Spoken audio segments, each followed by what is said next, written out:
सबैलाई नमस्कार साथीहरू। यो हेर्नुहोस् त, यो मैले गाबा अहिले बफाको गाबा भनिन्छ, यो सुकाइरहेको छु। हेर्नु त यहाँ ट्याक्क हिजो हाम्रो हजुरआमाले पुरै यो पात हुन्छ नि गाबाको, यो पात के यो चाहिँ ट्याक्क निकाल्ने, यसलाई बटारेर है पानीमा होइन कि ताउलामा राखेर आगोमा राखेर बफ्याएर यसलाई चाहिँ यसरी च्याट्ट सुकाइरहनु भएको छ। आज सुकाइयो, हिजो ढिलो भयो, हिजो राम्ररी सुकेन, अब आज चाहिँ घाम राम्रो लाग्यो भने सुक्छन्। यसरी नाङ्लोमा यसरी सुकाइएको छ है। अहिले गाबा अहिले कर्कलोको पात के यो चाहिँ यसरी बफाएर च्याट्ट आगोमा बफाएर यसरी गोला गोला बनाएर सुकाइएको छ।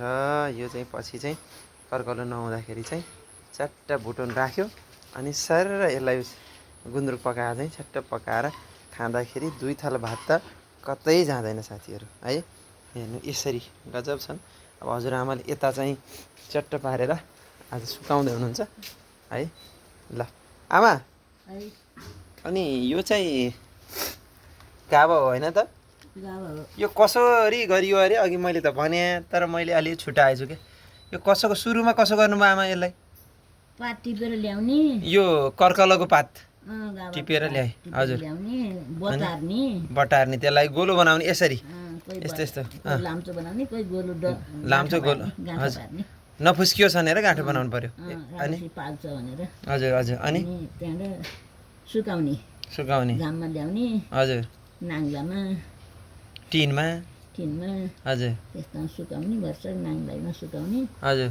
अनि कति दिन सुकाउनु पर्छ आमा? यो नसुकिन्जेल सुकाउनु पर्छ, 4-5 दिनै लाग्छ।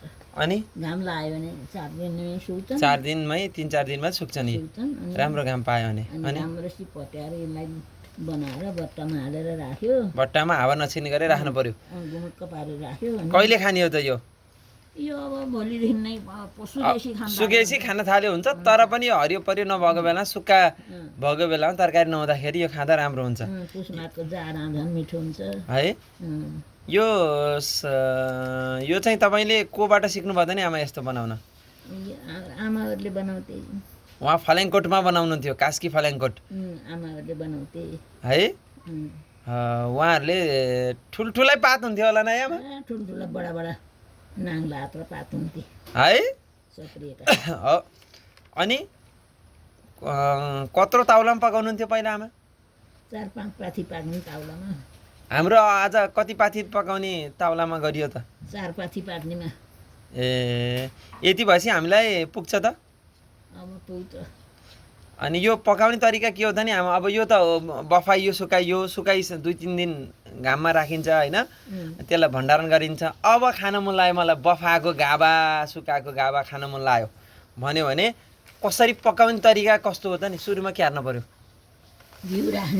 घिउ राख्ने कराईमा, अनि आगो बालेर कराईमा मेथीहरू पड्काउने, मेथी पड्काउने हजुर। अनि यो गाबा भिजाउने हजुर, पानीमा भिजाउने, सुकेका गाबा पानीमा भिजाउने र त्यो घिउमा फुर्र पारेर फुराउने हजुर, फुराउने। अनि त्यहाँबाट नुन मसलाहरू राख्ने, अनि अम्लिन्छ अनि खाइहाल्ने। हो, पकाउनै पर्दैन धेरै, यसमा अरू थोक मिसाउन आवश्यकै छैन, यही मात्रै भयो हुन्छ। मिठो नि मिठो, गुलियो गुलियो चप्प आउँछ यहाँमा। गुलियो त हुँदैन, गुलियो गुलियो जस्तो अर्कै स्वाद के, मिठो मिठासवाला। सुत्केटलाई खान नि हुन्छ, सबै सुक्खा गाबा यो सबैले खाउनुहुन्छ, बिरामीलाई नि हुन्छ। भिटामिन ए त कति हो कति होला आमा? यो आमा के लाग्यो चाहिँ यहाँ? ए यो के आएछ? ए बान्नु भएको हो? ए गाबा नि बान्नु भएछ। ल ठिक छ। अनि आज गुरु पूर्णिमाको दिन गाबा सुकाउँदै हुनुहुन्छ होइन आमा? गाबा सुकाउँदैछु। ठिक छ। अनि आमा तपाईँको गुरु को हो त? मेरो गुरु त नाम भन्नु न, सम्झिनु न आज गुरु पूर्णिमाको दिन। अम्बिका। अम्बिका पुरुष कि महिला हो उहाँ? महिला गुणराज थिए, आमा भाडबिसी। भाडबिसी हाम्रो गुणराज घिमिरे। ए के आमा हुनुहुन्थ्यो, उहाँ बित्नुभयो। सानीमा बजे नि भएन, सानीमा बजे पनि उहाँ हुनुहुन्थ्यो, उहाँ बाउजुकी आमा नि भएन, सानीमा बजे नि भएन। ए उहाँ बित्नुभयो। उहाँलाई तपाईँले उहाँ जहाँ भए पनि सम्झिरहनु भएको छ आज ओहो गुरु पूर्णिमाको सबैलाई शुभकामना छ।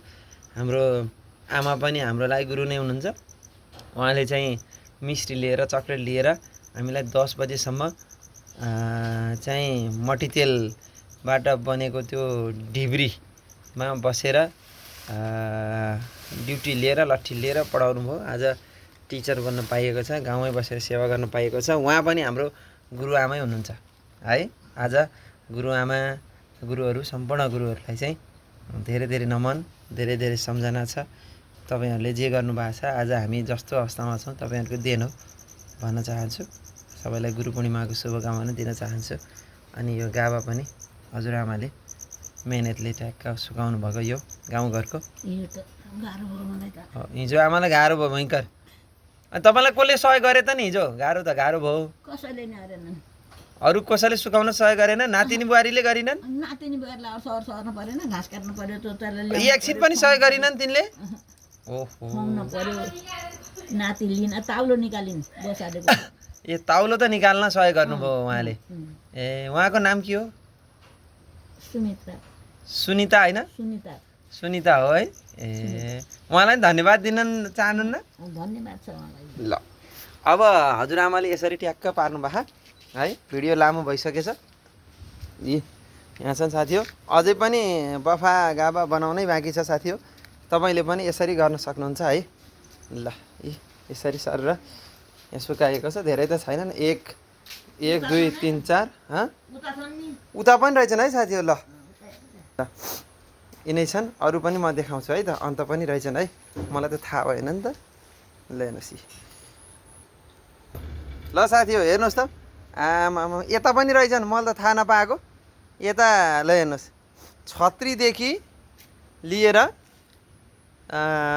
यो सबै बोरादेखि लिएर नाङ्लोदेखि लिएर यता सबैतिर चाहिँ बफा गाभा छन्। यसपटक चाहिँ बफा गाभा राम्रै भए। बफा गाभा चाहिँ मैले त्यहाँ लगाएको थिएँ चटक्क परेर। ल हेर्नुहोस् एकदम गजब छ। सहयोग गर्ने उहाँ हो। ल हेर्नुहोस् बफा गाभा छत्रीमा पनि आमाले राख्नु भएको। ल हेर्नुहोस् त बुढाबुढीको त के हो कमाल। ल हेर्नुहोस्, ल हेर्नुहोस् बफा गाभा। ल साथीहरू तपाईँको पनि बफा गाभा सुकाउने बेला भयो है। सुकाइहाल्नु, बनाइहाल्नु। जय शम्भु।